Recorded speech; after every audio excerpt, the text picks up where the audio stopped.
An incredibly busy day. I want to get right to live pictures from Air Tracker 7.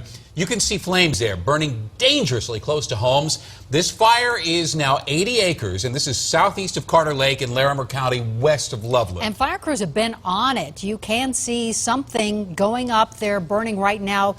Possibly a shed. Firefighters have made a stand at this home for more than 2 hours, trying to keep the flames away. And Denver 7's Lance Hernandez is monitoring the firefight. He's on the ground there. Lance, what are you seeing from your vantage point? I can see a lot of smoke, and we've been here all afternoon, and firefighters have been working this fire for a good part of the day. You can see the ridge behind me, a lot of smoke. You might be able to see that seaplane up in the air. We've seen him go by and make a couple of drops, a couple of light drops. It's not one great big heavy drop. I think he's trying to conserve it and just hit spots that are in danger of flaring up and making that fire move. Now, from Air Tracker 7, you could see the flames a little bit earlier, as you mentioned, licking at some kind of an outhouse or an outbuilding rather, some kind of shed or perhaps even a vehicle in front of that house. To my knowledge, there are about 20 structures threatened. We are told that the fire has now consumed about 80 acres. A number of people on voluntary have been ordered to stand by or to voluntarily evacuate. We talked with one individual a little bit earlier who told us what he's doing to try to protect his house. I'm just running garden hoses. I just filled my propane tank. I was worried about it.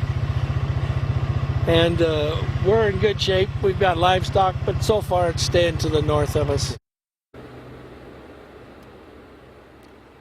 Now, crews from a number of departments are over here fighting that fire, including the Berthoud Fire Department, Loveland Fire Protection District, Big Thompson Canyon. Again, we are told that that fire has now consumed about 80 acres, and now it's back down to about 30% containment. As you saw a little bit earlier, they're using that seaplane, so that's going to be making a few drops again this evening. They're just kind of keeping an eye on this fire and trying to protect as many of the structures as they can. Reporting live in Larimer County, Lance Hernandez, Denver 7. Thank you, Lance. And here's one more look at that fire burning near Carter Lake right now. This aerial view gives you an idea of the scope of that fire right now. We know there's a seaplane. You can see the smoke now. That seaplane was just about to drop some retardant. We know about 20 buildings are threatened, but be sure and stay with Denver 7 and the Denver 7 app as we get more updates on this fire.